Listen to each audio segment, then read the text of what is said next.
Hi friends, this is your Kiran. Welcome back to Kiran fact sports channel. IPL 2024 అతి కొద్ది రోజుల్లో జరగబోతుంది. అండ్ కొన్ని టీమ్స్లో మనకు చూసాం. లక్నో సూపర్ జైంట్స్లో నికోలస్ పురన్ వైస్ కెప్టెన్ చేశారు.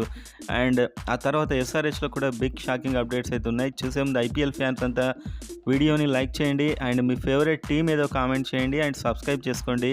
ఐపీఎల్ సందర్భంగా చాలా ఇంపార్టెంట్ అప్డేట్స్ అయితే మన ఛానల్లో ఉంటాయి.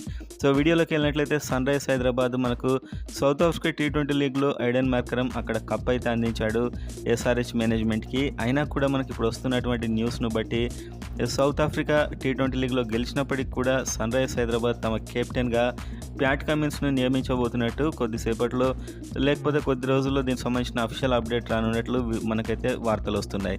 సో మొత్తానికి ప్యాట్ కమిన్స్ ఏంటంటే చాలా ఎక్స్పీరియన్స్ ఉన్న కెప్టెన్ అండ్ ఒక ఆల్రౌండర్. అండ్ మనకు ఐపీఎల్లో ఉన్నటువంటి నలుగురే విదేశీ ప్లేయర్స్ రూల్స్ ప్రకారం అయితే ప్యాట్ కమిన్స్ ఖచ్చితంగా ఆడాల్సిందే ఒక ఆల్రౌండర్గా. అండ్ విదేశీ ప్లేయర్స్ చాలామంది ఉన్నారు. అందులో అవసరమైతే ఎడెన్ మార్కరమ్ను కూడా పక్కన పెట్టాల్సి రావచ్చు అప్పుడప్పుడు. ఎందుకంటే వనిందు హస్రాంగన్ తీసుకోవాల్సి ఉంటుంది, హెన్రిచ్ క్లాసెన్ని తీసుకోవాల్సి ఉంటుంది, అండ్ ప్యాట్ కమిన్స్ను అండ్ ఓపెనర్గా ట్రావిస్ హెడ్ మేబీ తీసుకోవాల్సి అయితే ఉంటుంది. ఈ ప్లేయర్స్ని అయితే అడ్జస్ట్ చేయడానికి నిర్ణయం తీసుకొని ఉంటారు. అండ్ అదేవిధంగా బౌలింగ్ కోచ్ అయిన డేల్ స్టెయిన్, సో ఇతడు కూడా మారబోతున్నట్టు ఈసారి ఐపీఎల్ నుంచి అతడు రెస్ట్ తీసుకోబోతున్నట్లయితే ప్రకటించాడు. సో మొత్తానికైతే చాలా చేంజెస్ అయితే జరగబోతున్నాయి. ఈ విదేశీ ప్లేయర్స్ కేటగిరీలో చాలా మార్పులు జరగవచ్చు. డానియల్ వెటరీ కోచింగ్ బాధ్యతలు తీసుకున్నాక టీంలో చాలా వరకు అయితే మార్పులు ఉంటాయి. సో మీరు ఎవరు కెప్టెన్ ఉంటే బాగుంటుంది అనుకుంటున్నారు? కామెంట్ అయితే చేయండి ప్రతి ఒక్కరు.